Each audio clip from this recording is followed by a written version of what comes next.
Hey friend, welcome to my podcast, The Fit Soul. I'm your host, Amy Ramsey. In this podcast, we will be discussing soul-filled strategies to unleash your confidence, increase your energy, and all the things healthy lifestyle. If you're a Christian woman who is ready to reach your God-given potential, walk worthy of your calling with abundant joy and energy, girlfriend, you are in the right spot. I mean, you only have one life to live. You might as well maximize it. Buckle in, and thanks for listening. Hey, welcome back to the Fit Soul Podcast. I'm your host, Amy Ramsey. I am honored you're here. I'm delighted you're here. I'm grateful you are here. And I've got a short but powerful podcast for you today. I want to share a story with you as it's on the cusp of my 50th birthday. I'm so dang excited about that. But I've been in a really deep place of reflection. Really this year we are calling this the year of milestones. So one of my bonus daughters got married in March. And so that was the first big milestone that kicked off the year. And then it's my 50th birthday. My husband turns 60. And then we are going to celebrate our 10th wedding anniversary. And then Melissa turns 30 and Riley turns 30.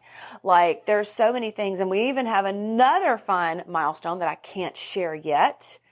Actually, I can because by the time this podcast comes out, it will be public knowledge that we're going to be grandparents. Oh my gosh, so exciting. Like, that's super exciting. So we've got so much going on this year, and it's just been it's been a fun year. It's been a year to just celebrate and we realize now every 23rd, 33rd, 43rd, that's going to be a big milestone year every time. But as we've been here celebrating and getting ready for some fun stuff coming up, I have been in a really deep place of reflection over my life, over the last decade. And in fact, I've been really excited about turning 50. It's almost weird. It just is what it is. It's almost weird. Since I was 47, I started counting it down. I'm not even kidding you. And I don't know why. In fact, when I was 47 years old, I made a list of 50 things I wanted to do before I turned 50. Now, some of those things were small. Some of those things were big. Like, that's why I ran as many half marathons as I did to squeeze in 25 half marathons in a decade, because I didn't start running until I was 40. Gosh, I still can't believe I did that. That was a lot of work. I really don't recommend that one. I'll be honest. That was a lot. Like, I don't want to run again. But what I was going to say that, that list, I didn't realize what I was doing. I was just really desperate to get back to a place of more intentional living.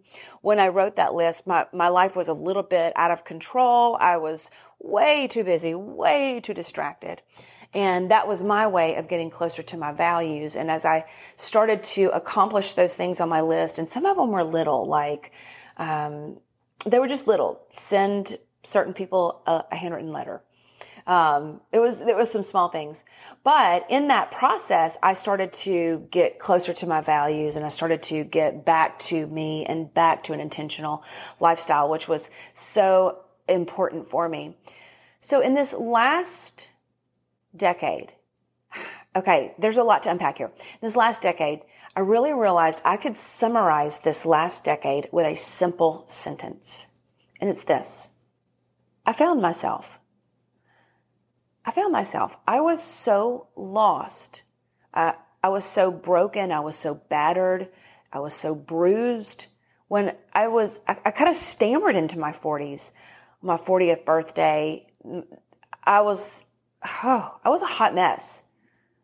My 30s were filled with so much chaos, abuse, trauma, drama, pain, and heartache that by the time I kind of crossed that 40th milestone birthday, I was just lost as a goose. I didn't know who I was. I didn't know what I liked. I didn't know. I didn't know even good mindsets or how to, like, even how to think for myself. my life was so painful and so crazy. I had become, I'm calling it a professional hider. It was really a way of self-preservation. I did not want to be seen. I did not want to be known. I didn't understand even what it meant to be truly loved and truly accepted. This makes me sad to even say all this because this is so not who I am now, but to remember back to how I felt when I turned 40. In fact, I say that I hid in plain sight. And here's the interesting thing. I was doing the whole Christian life, and I've got my fingers doing the like a little parentheses. I was going to church, reading my Bible, having a quiet time. And I did all of this with a really pretty smile on my face and looking normal, kind of all together, looked the part. But on the inside, I was suffocating with shame. You know, I want to ask you a question right here. Can you relate to any of that, feeling like you've got it all put together on the outside and the way that you answer people or talk to people is not really matching the emotions that you feel on the inside? If so, that's where I was. Here's an interesting thing too. Even in that place of being so broken, I was even hosting and leading women's Bible studies.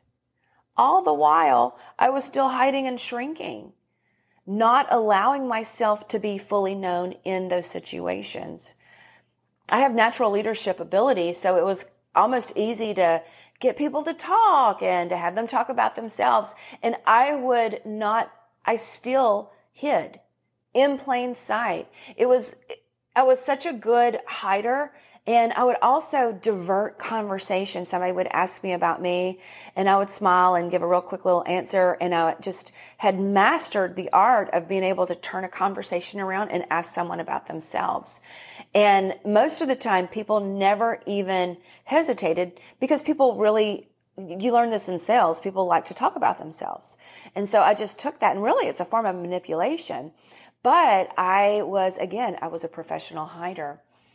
It was almost like I could be invisible and visible at the same time. I don't know if that even makes sense. And I had decided that I just needed to stay this way. I had decided that this was kind of just where I was, and this was my lot in life, and this is what life had for me, had to offer me. And I think I was around 42 when this story happened. I want to share with you something that happened that changed my life. It changed the trajectory of my life.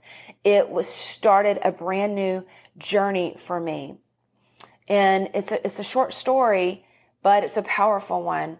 And it was on a Tuesday morning in early fall. I was sitting in my house. I was leading that ladies' Bible study that I was just telling you about. I was sitting in a burlap slip-covered wingback chair. It was brand new in my brand new house. We had just built this house.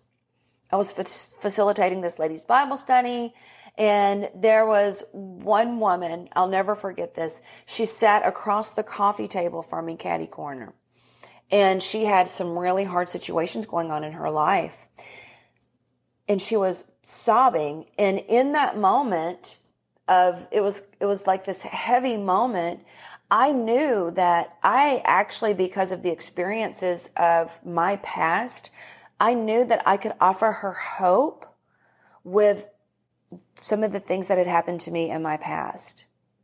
And I really knew, you know when you know, like in your knowing, you know, I knew I needed to share my story with her. I knew I needed to share part of my story with her to offer her encouragement and hope. And y'all, as I sat there ready to open my mouth and share my story, and I felt really strongly a prompting from the Holy Spirit to go, I opened my mouth and no words came out. I tried to speak and I couldn't. And the way those things go in group, when you're talking with a group of, I think it's not just ladies, it's everyone. You have that moment, but then the conversation shifts, or somebody else started talking, and somebody else did start talking.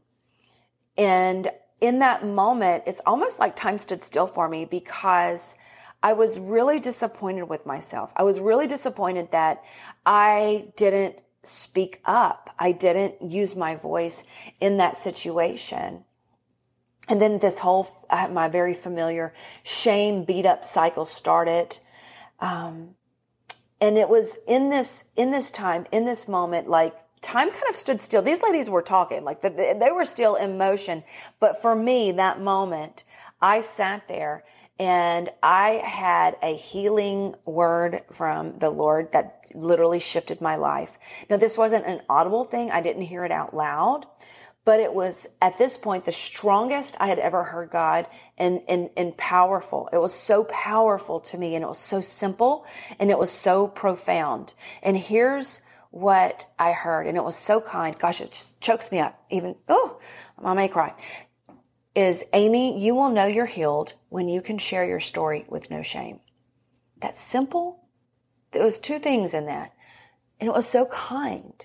Where I was mad at myself, I was disappointed with myself. And the Lord was saying, in such a kind way, He's so kind. And so I want to unpack that for you. So the first thing is you will know you're healed. And I've got to tell you folks, right now, first of all, I didn't know I could be healed. I literally sat in my thoughts thinking, what? Wait, you mean I can be healed? I thought I was damaged goods. This was the lot I had accepted in my life. And that really hurts me to say those words, but I know that somebody needs to hear this. Maybe you're listening to this and you're thinking, I feel like damaged goods, or I've made too many mistakes, or people have done this. When you are a victim of abuse, you take it on as shame oftentimes. Most women do. And so whether it's something that you've done or something that someone has done to you, you feel like you're damaged goods. That it's bondage, by the way. And this bondage was my normal. And I had resigned myself that this was just my lot in life. This is my circumstances. And this was me. And I had settled for less, and I was just less than. I literally decided I was less than. It was emotional chains that bound me, and it had become my norm. And so the little whisper of, you will know you're healed, meant that I actually didn't have to live a life with all of those chains. I could possibly, I could have a life of fullness and freedom. I was having just this glimmer of hope. And it was so beautiful. It was such a beautiful moment, because at this time in my life, when I was sitting in that chair, I never thought that this was for me and that my failures and everything defined me. The years of being called a loser, being called stupid, being told I was never good enough, being shown I was never good enough. I was never pretty enough. I was never smart enough. I was never thin enough. These were the voices that played on repeat in my brain. They were my names. These were the names that I called myself. Rejected, unforgiven, less than. That's the one that really stings the most, is less than. I had also a really mean inner critic that punched me in the soul as a mother. Oh my gosh. I would go through massive cycles of mom guilt, would be an understatement to describe how I felt with that. And here's the interesting thing, is that my conscious mind didn't understand how broken I was. But the sound of being healed and whole, I was there for it. So the second part of what I had heard while I was sitting in that burlap chair was, number one, that I'll know I'm healed. Number two, when you share your story without shame. Okay, y'all, that scared the crap out of me. Share my story without shame. See, my game of hiding had to come to an end to be able to receive the healing. The very thing I had been hiding from my story, my voice. And if I were to share my story, man, I had to use my voice. I didn't understand personal development at the time like I do now, but I knew I had to start sharing my story. And I knew that that was going to be hard. But what was harder was the self-imposed prison I was living in. That was harder. And I want you to know that that opportunity I didn't take at that Bible study to share my story with that lady, I actually sought her out the next week one-on-one, and I did share my story with her. And that was the first person I shared my story with. And I didn't die. I was scared. And she sat there and she just cried as we were talking. And if you've ever thought, and I get people tell me this a lot, gosh, you're so authentic, you're so transparent. Well, now you know. I wanted my healing. I want my healing. And I've also, at this point, I've been able to see what the power of this testimony, I've been able to see the power of what it does to other women. And if my testimony can offer a glimmer of hope or give the pathway to liberty and freedom in Christ, I am all about it. I will share my story all day long. In fact, that's exactly what I plan on doing, because this journey that I went on was a journey for freedom after hearing that. And I want you to know that this is my faith-inspired transformation. The name of my personal brand is called The Fit Soul. And before I was known as The Fit Soul, I had lots of soul work to do. And I want to tell you right now, so if you're listening to this and you're like, you know what, I want that pathway to freedom. I want exactly what she's talking about, because I see myself in that story. Maybe yours story is more dramatic. Maybe yours isn't quite as dramatic, but you see yourself in some way, somehow shrinking back, feeling less than, feeling inferior, feeling inadequate, and it's hurting you.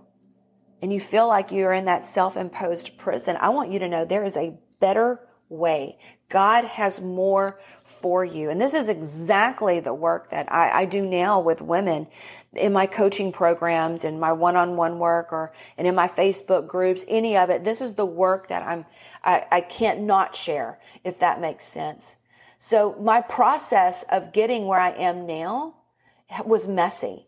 It was painful. It was exhilarating and excruciating at times. It was exhausting, but it was necessary to get to to get to the other side. And here's the thing. I want you to know that for me, there was no looking back. Once I started moving forward and I started to feel the shifts in my life, I wouldn't go back.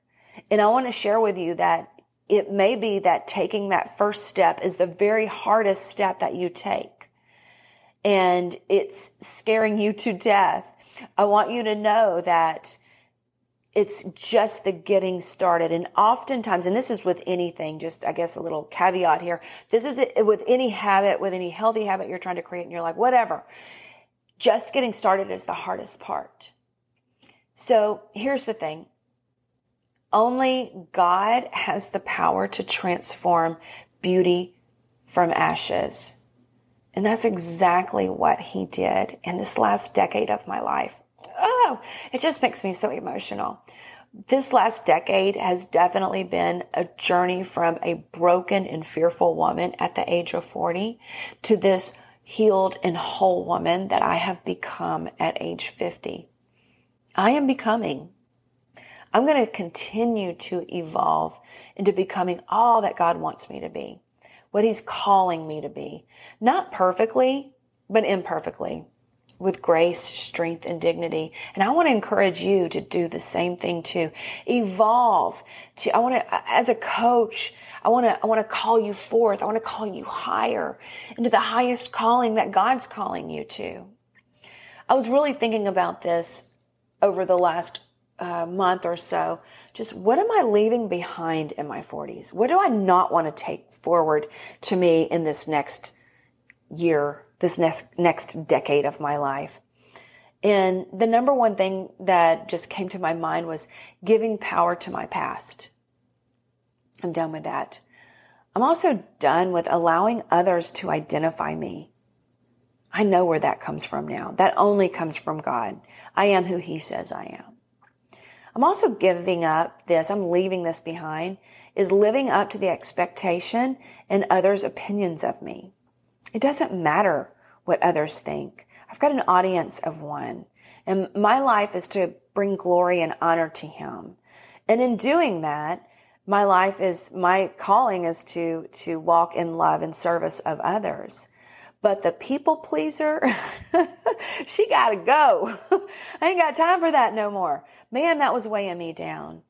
Performance and proving myself, I'm still a work in progress on that one. I wish I could say I'm done with that, checked it off the list. Nope, that one is a work in progress. Accomplishments, achievements, and looking for approvals to define my worth, I'm a work in progress on that one too. That one's I'm still working on, but I'm working on leaving it behind. But here's what I do want to say. I have a new name, and I identify with the names God has given me. And here's just a few. Ooh, I'm about to get fired up. He calls me daughter. Romans 8:16. He says, I am forgiven.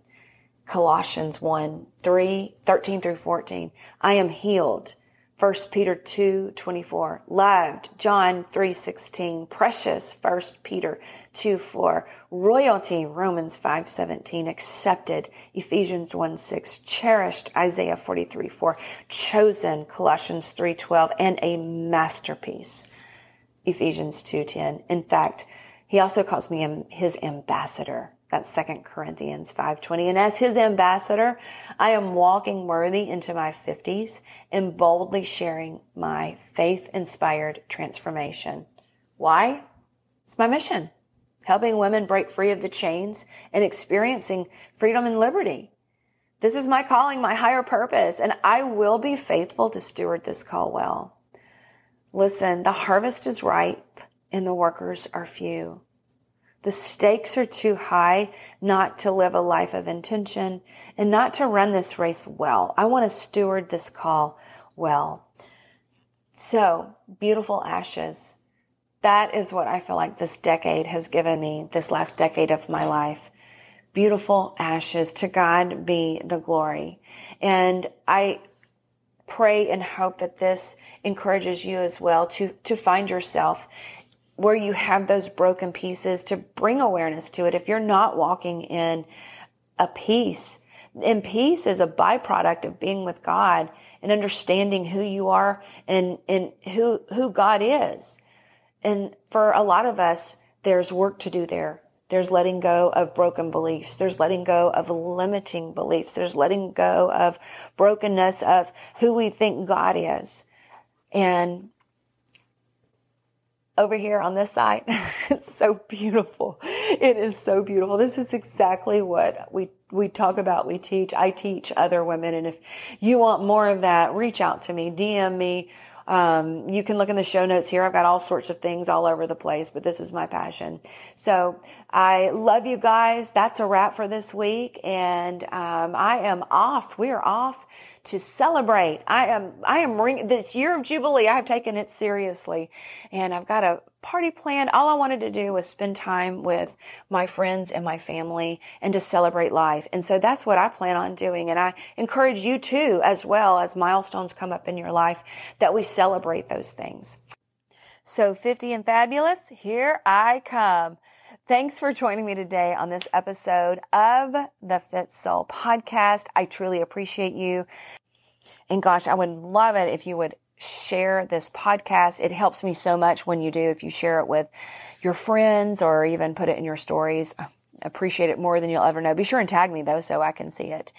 Okay. Well, I pray that you have a blessed day, and I want to remind you that you are worthy, and walk in your worthiness. Walk worthy of your calling. All right. Love you. Bye. Girlfriend, thank you so much for listening to the podcast. I'm so honored you come back every week and that you share the Fit Soul podcast with your friends and family. Every time you share my podcast on Instagram or Facebook, I do a little happy dance. Make sure you subscribe to the Fit Soul podcast where you'll never miss an episode. You can go to podcast Apple, Stitcher, and Spotify, and subscribe so you'll never miss an episode release. And just know, I truly love bringing you excellent content and great guests to provide you motivation and faith inspiration to help you walk worthy. And one of the ways you can help me is to go and leave the Fit Soul podcast a review. If you have just a moment, would you please go over and leave a review for the Fit Soul podcast? Thank you again. I love you. And here is your reminder. You are worthy. Until next time. Bye-bye.